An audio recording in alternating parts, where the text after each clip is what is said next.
There we go, and we are recording. This is the Down Syndrome Association of Greater Charlotte, North Carolina Able Account webinar presented by Ryan Platt from a Special Needs Plan. And Ryan has a whole bunch of letters after his name. That means that he's been certified in things of finance and special needs related. I'm not exactly sure what all of those letters mean, but it means that he knows what he's doing. So we like to hear what he has to say.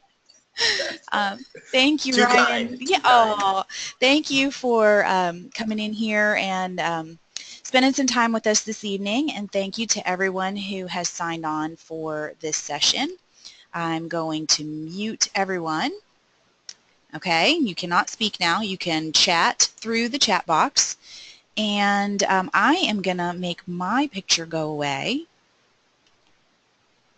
and I muted Ryan. Let's not mute Ryan. There you go. I think you can hear me now. I can hear you now. All right. Take it away. Awesome. Well, again, thank you guys for having me. I know tonight we kind of have a focused seminar or focused topic tonight, really just looking at kind of one area of planning or one type of an account called the ABLE Act or the ABLE account. And so we're going to kind of focus there. And it's going to, if any of you have come to any of our other seminars we've done over the years, you know that we, rush through a whole lot of topics in a pretty short amount of time, all the things that you need to consider and all the different, items that you might want to have or not have as you plan for your family and for your child. So today it's really not going to be that. It's going to be more focused on the ABLE Act. If you do have questions about other pieces, feel free to ask them, and we'll certainly try to work them in.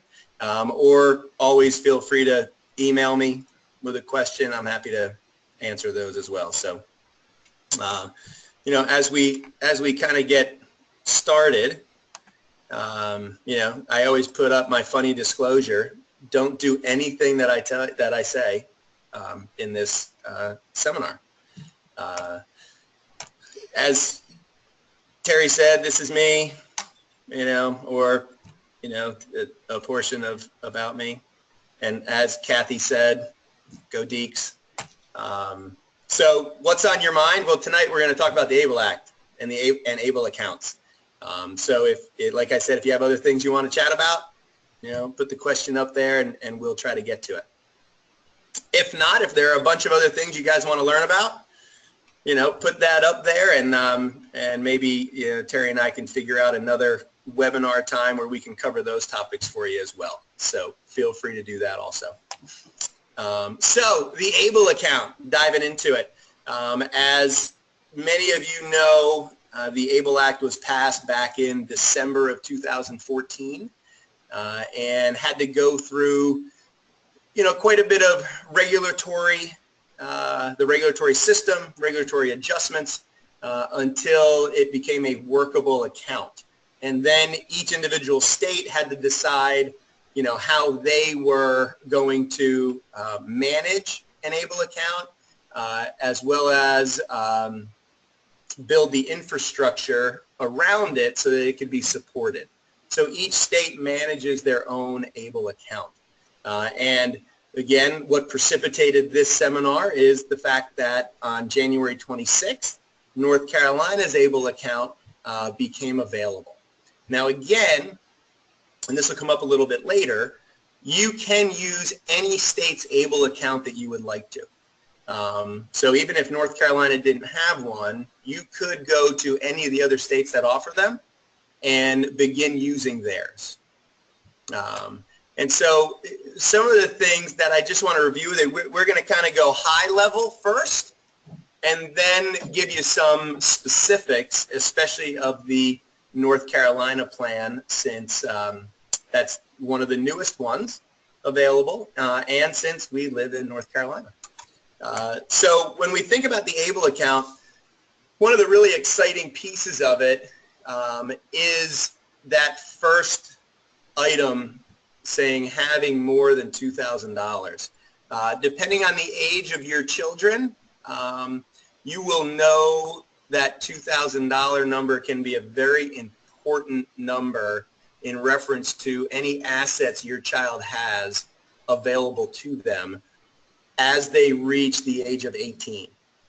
So before the age of 18, many government benefits, in order to qualify, they will use your income and assets as the parent in order to qualify for many of the services through government benefit programs like SSI, which is an income, a monthly income, and Medicaid.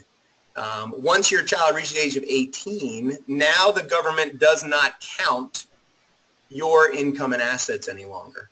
So if your child is structured properly, and you do the planning to make sure they're structured correctly financially and legally, then as long as your child didn't have or doesn't have $2,000 in their name or in a joint account or in a custodial account or in savings bonds that grandma's bought for them or in CDs or in anything that may have their name as an owner or as a joint owner, then your child would be eligible to qualify for that SSI, a monthly income, and Medicaid services, which could be everything from housing supports, transportation, medical needs, therapy needs, could be employment support in terms of having someone to help them be successful at a job going forward. All those things kind of be provided by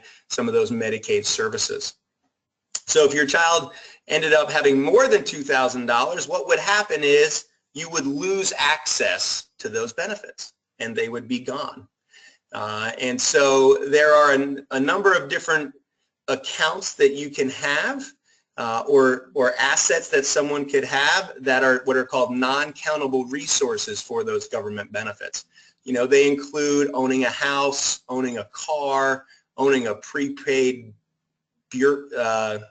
burial plot, owning $1,500 of cash value in life insurance. So there are several different ones that don't count towards that $2,000 number. And so what happened is when the ABLE legislation was passed, it basically created another account that does not count towards that $2,000 asset number, meaning if your child has money in an ABLE account, and let's say it's $5,000 in this ABLE account, well, it's not a countable resource towards that $2,000 number. So they could have dollars available to them above that $2,000 number and still qualify for government benefits. That's where this account has, and that's why this law and then these succeeding accounts have been celebrated. It also has some tax advantages, meaning that when the dollars are in the account, the money can grow in a number of different investment options that you have available to you within each different ABLE account. So each state-run plan will have their own investment options available within their plan, all at different expenses or costs. But if you use the dollars for qualifying disability expenses, then there's no taxes on any growth that is realized in those ABLE accounts. So the money that is contributed to them is after taxes. So there's no tax deduction for you as a parent to contribute money or as a grandparent to contribute money to an ABLE account. But any growth inside of it, as long as it's used for qualifying disability expenses, would not be taxed. And we'll go over kind of qualifying disability expenses as we go forward. And the last bullet on there is it's a place to save the individual's money. And for some of you on the line, you have an adult child and others you don't have an adult child. And some will have children that have money of their own or have the ability to save some of the money, and others may not. But I think you'll see as we go through tonight, the ABLE account is just a fantastic place for an individual with Down syndrome to save their own money. If they have a job, if they're earning some money as well as receiving some government benefits, and they want to continue to save dollars, it's a great place to do that. And here's one example that we see is using this account in just a fantastic way. There's been several times over the years that some of the families we serve, call us in a panic because their child, for example, and this is an actual family, so I'm not making this up, I promise, their child works at Harris Teeter. And all of a sudden they call and say, Ryan, he has $1,800 in his 401k at Harris Teeter. The next 2 pay periods are going to put him over $2,000. What do we do? Well, the ABLE account is a fantastic replacement for a savings vehicle like a 401k if your child is working out in the future, right? Say, no, we don't want a 401k, thank you very much, but no thanks, because that's going to cause us a lot of headache and problems with government benefits. But if your child's able to save some money, the ABLE account is where they want to save it. And the reason is it doesn't count against them. They can continue to learn the value of saving, and it's their account. It's their money. They own it. They don't have to work with mom and dad to shell game the money around and put it in an account that's owned by mom and dad, even though it's really their money. They don't have to do that anymore. It's very freeing, for the individual. And we see that as just what a sense of independence. And that's another story I have with a gentleman that I serve on the ARC of North Carolina board of directors with. He's a self-advocate on the board, and his brother sold some assets, and this gentleman was going to be receiving them, and it was going to obviously have a major effect on his benefits. He was going to lose them. And he lives in Raleigh, and he needs those benefits to continue to pay rent and live, and be able to be in a kind of more in a fairly independent situation. And so we were talking about it, and one of the things that we could do is a combination of a certain kind of special needs trust and an ABLE account together. The special needs trust had to be controlled by his brother, right? So he's the beneficiary, but it had to go to this special kind of special needs trust that now his brother's the controller of that money. Now he's the beneficiary, but his brother controls it. But now he could also open up an ABLE account with him as the owner, and it's his money. And I'm telling you, the next time I saw him at a board meeting, I mean, he talked about it and he lit up. He was so excited that he had his own asset. And he realized it, which was that's the beauty of the ABLE account. That is the beauty of the ABLE account. So what is not so beautiful about the ABLE account? Well, one thing is an individual can have only one ABLE account. So, if you wanted to open one up and grandma wanted to open one up on dad's side and then grandma on mom's side wanted to open one, you can't. The individual can only have one. You can't have multiple ABLE accounts. There's also an annual funding limit, and it follows the gift tax exclusion amount, which in this year is $14,000. So although that sounds like a lot of money, you can only put $14,000 in a year. So again, for a lot of families we serve, they're not necessarily funding their child's lifetime support needs until the parents are closer to leaving the planet or they leave the planet, right? And so if we're out at that time period and you as a parent pass away, well, if you have an ABLE account to fund your child's lifetime support needs, it can only get $14,000 in there. So even if you had a life insurance policy at work that paid $50,000, you couldn't put it in an ABLE account. You just can't cram it in there. We're not able to. The other piece is once the account value gets up to $100,000, then SSI, that supplemental security income, that monthly income that so many individuals rely on, is suspended.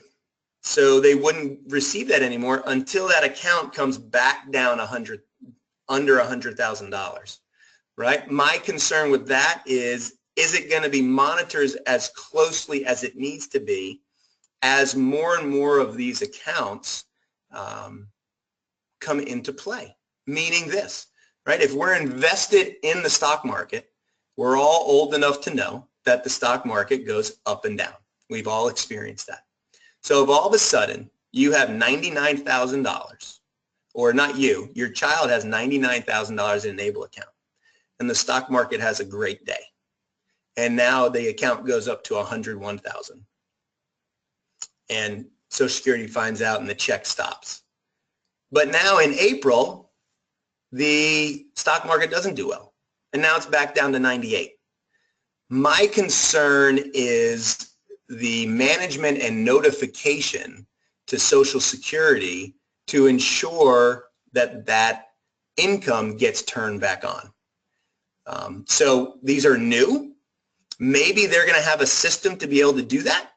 And I know this is being recorded, so I don't want to say this in a negative way. But if you're a parent with a child who is older than 18 and have been through government benefit and government services, you know sometimes you receive different answers when you ask the same question from different people at the office. So my concern is the income really going to get turned on? And how big of an issue will it be to get it turned on? So we just don't know yet. So when I'm thinking about this account, I'm thinking, okay, I really don't want it to get up towards that number if I expect my child to have SSI and we are going to use that income to help them live. So we just need to be cognizant of that and to determine, you know, how close we want to get to it. The other item for most everybody on this call, I would think, or 100% everybody on this call, is not an issue, is that there has to be a diagnosis of a disability before the age of 26 in order for that individual to qualify to open up an ABLE account. The last disadvantage is that there is a payback provision in the ABLE law to Medicaid. And so what does that mean? That means that if your child has $50,000 in an ABLE account and they've been using services for 20 years and they pass away, the government has the option and the right to come in and say, well, for the last 20 years, we've provided John these services. And these services cost the government X. And you have Y in the ABLE account. So we will take that money, and that's going to be a payback for all the services we provided.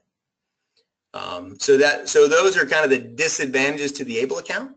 And that last disadvantage is really the reason why for most families, and I can't say for all because I would never do that, but for most families is why it's not necessarily the place to put the parents' money, or at least a lot of it, or grandparents' money, or aunts or uncles' money, that want to provide a long-term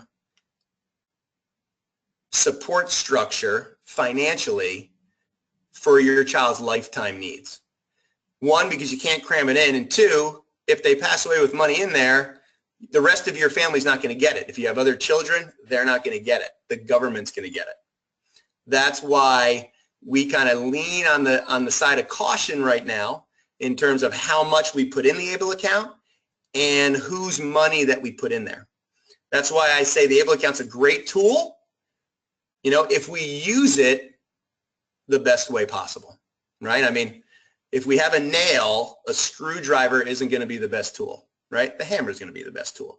And that's the thing we just want to understand, right? What are the tools that are available to ensure that what you want to have happen can have happen, and we don't have a surprise repercussion because we didn't understand all the specific details of each one of the tools that are available to you to use. So what are some other details of the ABLE? One of the questions I've had from families or thoughts that I've had from families in terms of using it is, oh great, that means my child can earn some more income while they work and put it in the ABLE account and it won't be counted as income. Well, that's not true, right? We cannot hide income in an ABLE account, right? It's still going to be counted as any earned income or unearned income from Social Security. So if we have a job, if we're receiving SSI or some type of Social Security benefit off a parent's retirement or disability claim, putting it in an ABLE account is not a deduction from income, right? So it doesn't help the income limit when qualifying for these government benefits. It only helps the asset limit, that $2,000 asset limit. And it's really going to be up to the account holder to track all the disbursements from it, right? And so and again, who really knows what the disbursements are going to be? It's really only if the Social Security office or the IRS asks you for that information, right? But if they ask you for it, you're going to have to illustrate to them exactly what the disbursements were used for, and it's your responsibility to do so. And if not, then the government can come in and say, well, that disbursement is now considered income to your child or to the account holder, and you have to pay a penalty as well as taxes. So it can be pretty severe if we're not keeping track of the withdrawals and ensuring that they are a qualified disability expense. Now that can sound onerous. However, the qualifying disability expenses are pretty wide-ranging. You know, these are just some that are listed here, but really this account you can use it for a whole lot of things.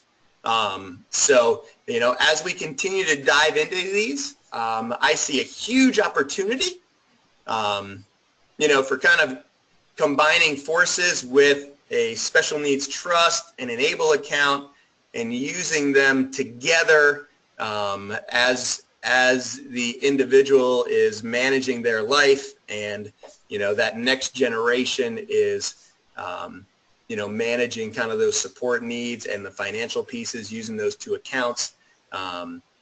You know, because some of the expenses, qualifying expenses, are a little bit different on those two pieces. So it'll be interesting to see, you know, how we can use those together.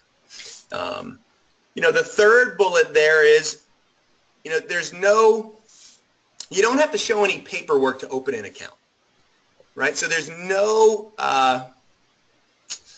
you know, kind of policing from a government level of opening an ABLE account. So when you go to the website, any of the ABLE websites, and I'll give you the North Carolina one, and you can go to our website if you'd like, a specialneedsplan.com, and we have, you know, we went through an analysis of about 16 different ABLE accounts. It's on the resource area that you can go to and just kind of see, hey, which ones fit for what we want to do. So we have that there of about 16 of them that are available now. But there's nobody there to say, oh, you don't qualify, right? You have to check a box that says, you know, this individual has a disability and qualifies based upon the, you know, based upon the fact they have a disability and they were diagnosed before the age of 26. Now, because you checked that box, you've said that, you know, we have, you know, your child has a disability and we can open this account. Now, you know, the IRS, Social Security can always come in and ask for that paperwork, right? So that would be, you know, the medical records, you know, a note from the physician about the diagnosis. So again, you just want to make sure you kind of keep those things in the event of Social Security or the IRS asks those questions. Ryan, on the previous slide, there was a question that we kind of got rolling, so I didn't want to interrupt you. It says, is the payback to Medicaid, this is Mayuri's question, is payback to Medicaid applicable even if the child never gained any Medicaid benefits? No. So great question. So if you never received any Medicaid services, then there's nothing to pay back. It's only if you receive services. Okay. Some of the things about the ownership of an ABLE account. So right now, if your child's under the age of 18 and you wanted to start one, then you would actually be the owner, right? Over the age of 18, the individual with the disability is the owner.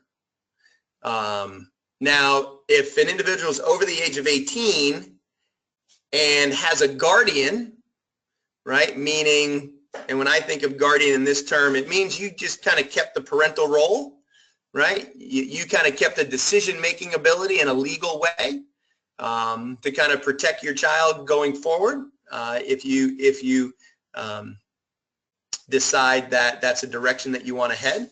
Well, your child would still be the owner of an ABLE account, actually. But just like with everything else in a legal fashion, you would still have final say over that account, is how that's structured right now. And so when we think about the North Carolina ABLE account, again, the website, if you haven't been there yet, is NC, well, you can, I'm reading to you like you don't know how to read, so I'm sure you know how to read. North Carolina initially joined, 14 other states in the creation of this ABLE account. So there was kind of a consortium of states that decided to come together instead of doing them all individually by themselves, and kind of built a structure together to basically not reinvent the wheel and to keep costs low. So you can see that the cost of the account is $45 a year. They do have investment options in there. So if anybody's familiar with a 529 college account, that's where the ABLE Act is within that same area of the tax code. So some people have said it's a 529 ABLE, right? Because it sits in that same area as the tax code as that 529 college fund. And they work very similarly in the facts of each state, manages their own program, and each state decides kind of what investment options to offer. So as you go to the site, you can go into the investment options. You can see the different portfolios that are available. They're going to be invested within those portfolios into what are called mutual funds, managed by different mutual fund companies. So, and you get to choose the different portfolios that are available there, and you can adjust your investment options, a maximum of 2 times a year. The more exciting piece for an individual with Down syndrome and an individual with a diagnosis is that 5th one. And we just had a meeting with another family, and they've had this issue, right? Their child works, their child receives benefits, and they have the dad has a representative payee account. It's joint with the child, and he's funneling money from the child's account to him and his wife's account when it gets too high and those kind of things.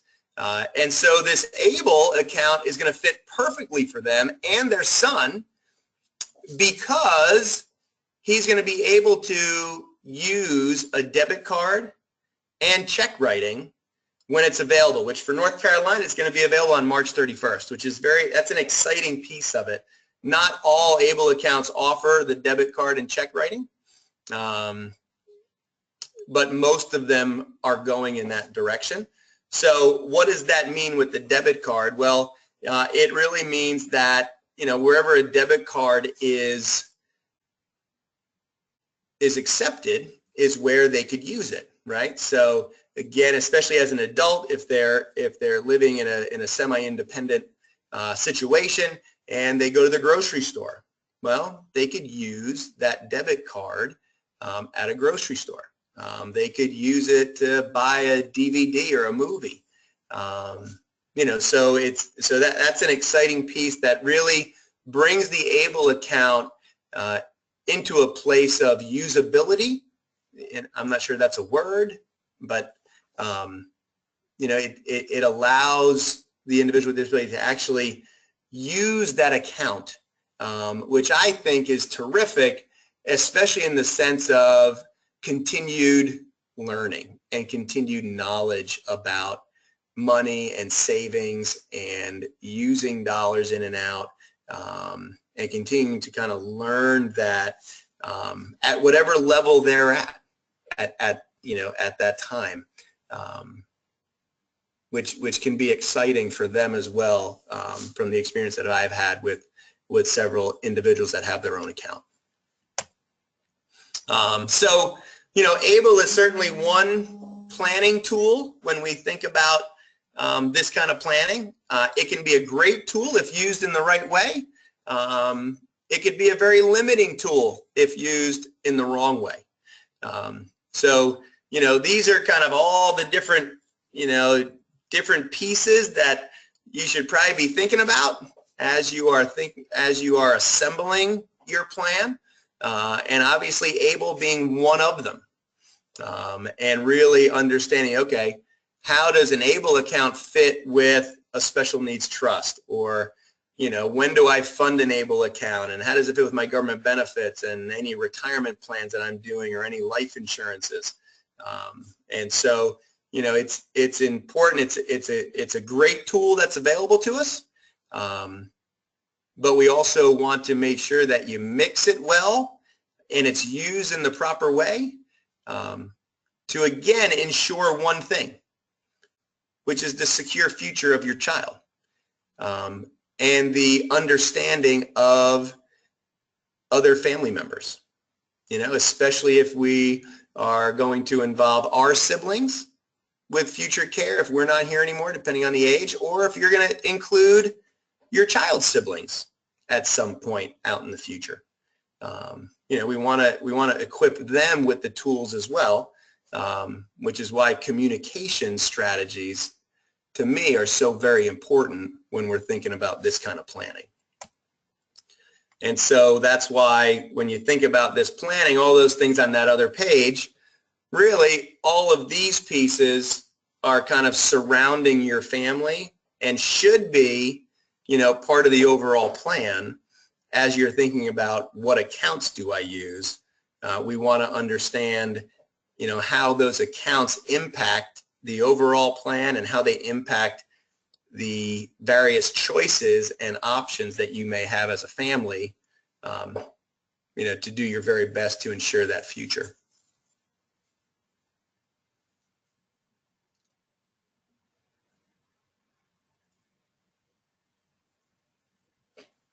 Any more questions other than that one?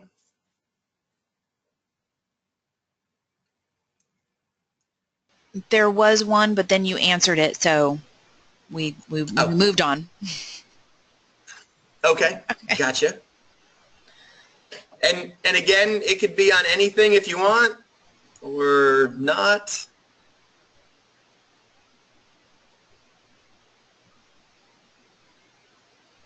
They're all quiet. Everybody's quiet. Oh, somebody wants to know about special needs trusts. Okay. Okay. Yeah. Well, let's see. I think I may have probably thought somebody might have a question on that. So when we think of special needs trusts, we think about them doing these things, right? Again, very similar to the ABLE account. The reason for those special needs trusts are going to be to protect some of those government benefits. So again, a special needs trust is similar to an ABLE account in the fact that it's not going to count as a resource to your child. So you could have 5,000 or 5 million in the special needs trust. It doesn't impact your SSI. It doesn't impact Medicaid, as long as that special needs trust is written correctly. And if it's a third-party special needs trust, then it will not have any payback provision to Medicaid. So at the end of your child's life, any resources left in that trust would go directly to whoever you want it to go to next. So if it's another family member, another child, it would go directly there without having any Medicaid payback. So that's one of the biggest differences there, which is one of the reasons why at this point we err on the side of putting parents' money into a third-party special needs trust so that the government has no ability to go back after that money as long as that trust is written correctly. And when I keep saying the trust is written correctly, just like in other specialties, we always suggest you use a specialized legal professional that does those all the time to ensure that they're done correctly. And so, a special needs trust is another one of those tools to be able to use to ensure those continued government benefits. Again, so some of the questions we get sometimes with special needs trust is, ways to set them up. One is called inter vivos, which means that the trust is alive today. So it could get its own tax ID number, which is basically a social security number. You could start putting money in it now. Grandparents could, aunts and uncles could. You don't have to wait till you pass away and kind of have that account set up. Another way that we see sometimes when families first come to see us is testamentary, which means that the trust lives inside your will, so it does not come into existence until you go out of existence. Again, we usually kind of steer away from those just because they're not as flexible as the inter vivos one, because you have to be gone in order to fund it. So that means nobody else could fund it either in the event a grandparent passed away or an aunt or uncle or something like that. So we kind of err on the side of let's have it alive now so that, if necessary, the money can get in there and does not affect those government benefits for the future. A lot of times, sometimes people fund them with a lump sum payment. So I always say if you're cleaning your house on Saturday and looking under the couch cushions and you find $10,000, stop, call me. You can find my phone number somewhere. I'll come clean the rest of your house for you, as long as I get to keep what I find. But if you had a lump sum payment, you could put it in there. Some people will want to invest, $25, $50, $100, $200 a month into it and do it periodically. Some families will wait until kind of they pass away and fund it with a life insurance proceed. So there's lots of different ways to fund it. It just depends on what fits for your family. Again, one of the things you always want to think about with a special needs trust is there is one beneficiary on it. So any money you put in there can only be used for the sole benefit of your child. So if you put money in one and all of a sudden your roof is leaking and you need to replace your roof, you can't take the money out of the special needs trust to fix your roof. So you just want to make sure that you as the family unit is in a financially good place before you ever start putting money in a special needs trust. And then the other thing that's important is a trustee. That's the person that runs the trust.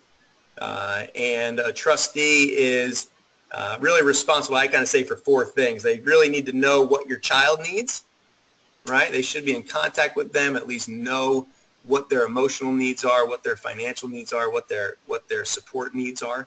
They have to manage the money to make sure it lasts as long as possible. They have to do a tax return if necessary.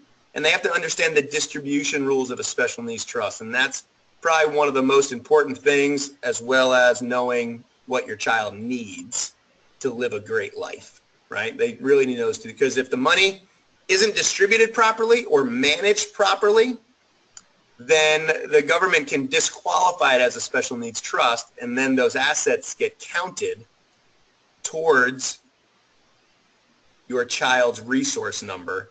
And if it's over $2,000, then all of a sudden they're going to lose their benefits. So again, you just want to make sure that if you choose a family member as a trustee, you give them supports, most likely from professionals who do this work, so that they're not an island by themselves figuring out, oh my gosh, can I take money out for that, or can I not take money out for that?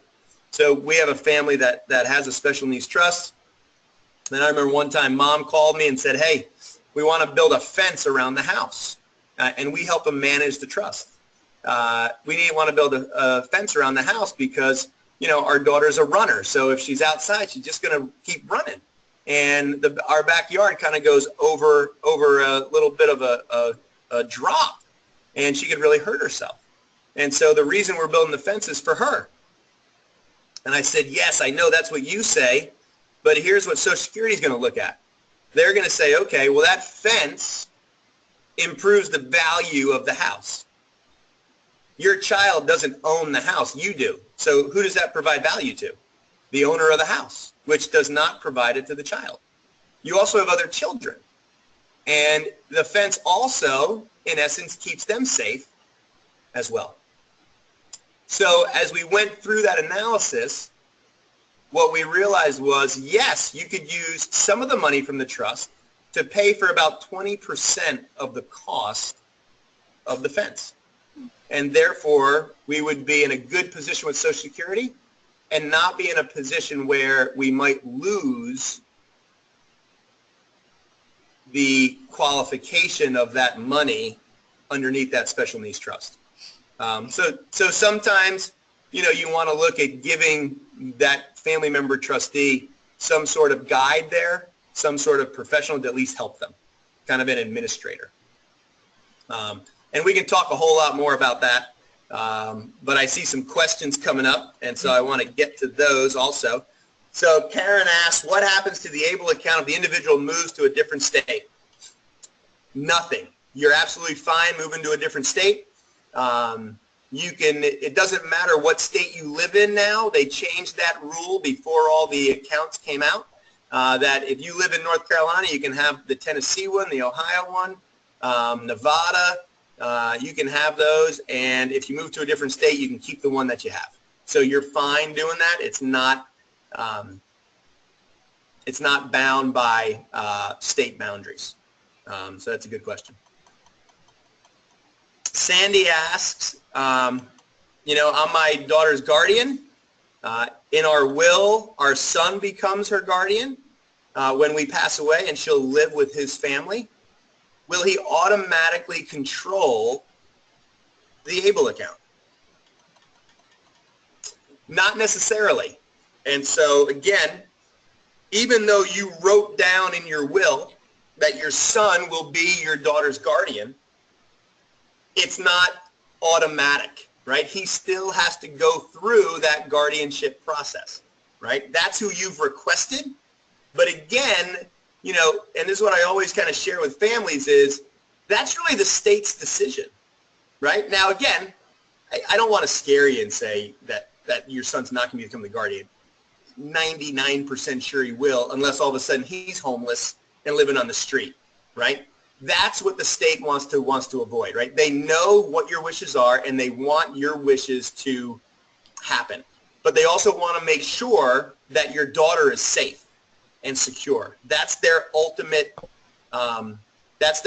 positioning, because that guardian decision is a legal decision made by the court system. So they're really responsible for the decision they made and giving someone guardianship of someone else. So the court's really responsible for that decision. So they take it seriously, which is why if you've gone through guardianship, and Sandy, you obviously have, your child got a guardian ad litem to protect their rights, even though you're her parent going for guardian, right? So they take that pretty seriously. So your son would just have to go through that same process just to make sure he's in a position to be her guardian. Once he becomes her guardian, then yes, he would end up being the final decision maker on the ABLE account, just like you were, but your daughter would still be the owner.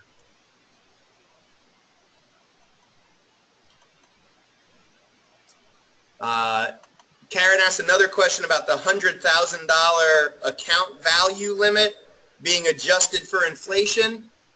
There's nothing written in the law right now that does that. Again, you know, those, and so I'm not sure we're going to see that happen anytime soon. Again, if you follow the Medicaid asset limits of $2,000, they haven't adjusted that for inflation. They brought that, and they did that in 1989. So the government doesn't seem to move very fast on that stuff. And the other piece that I always think about is, again, you have to remember what position the government's in. Fiscally, we're in a $19 trillion debt. 75% of our federal budget goes to Social Security, Medicare, Medicaid, and interest on our national debt. So they're trying to find money, which is a lot about the Medicaid changes, maybe going to block grants and the state getting the money. So there's a lot of changes going on, and it will continue to do that because fiscally our government is not in the best position. So I don't see them, adjusting items to provide people more benefits. Unfortunately, I see it really going in the other direction. I don't know for sure. Obviously, none of us do.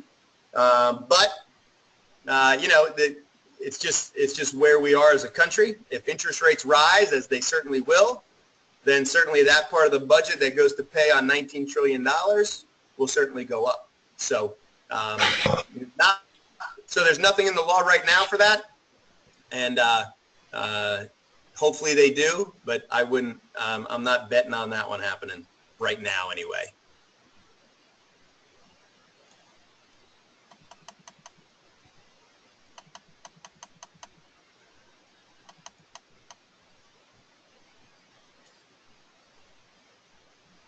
Are there any other questions out there?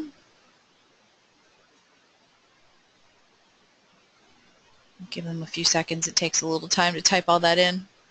Oh, yeah. Right. Those are great questions.